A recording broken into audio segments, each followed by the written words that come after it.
अस्सलाम वालेकुम नाज़रीन, सिंध ऑनलाइन टीवी में भलीकार आवां हैं मोहम्मद पंवर शामिल करूं था हिन वक्त खबरों।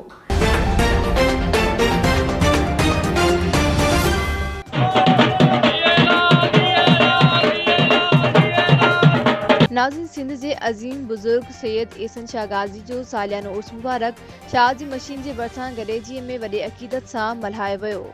सिंध ऑनलाइन टीवी के रिपोर्टर नज़ीर सोलंकी की खबर मूजिब सैयद एहसन शाह गाज़ी के मज़ार ते मियाँ अज़हर महमूद पीरज़ादो मियाँ इमरान अली पीरज़ादो जिन अक़ीदतमंदन सां गॾु गुलन की चादर चाढ़ी ऐं दरगाह सिकंदर बोतलो सेवण के गादे नशी मियाँ अख्तर हुसैन पीरज़ादो के हवेली मां मेहंदी निकती, जेका दरगाह सिकंदर बोतलो सेवण के अक़ीदतमंदन कलंदरी दमाल हणंदा दरगाह एहसन शाह गाज़ी ते पहुंची करे मेहंदी फ़कीरन ऐं दरगाह ते आयलन में विराही वई। उन मौके ते मियाँ अज़हर महमूद पीरज़ादो मियाँ इमरान अली पीरज़ादो मीडिया वारनि सां ॻाल्हाईंदे चयो त सिंध औलियाइन जी धरती आहे जिन अमन प्यार मोहब्बत इंसानियत जी प्रचार कई आहे।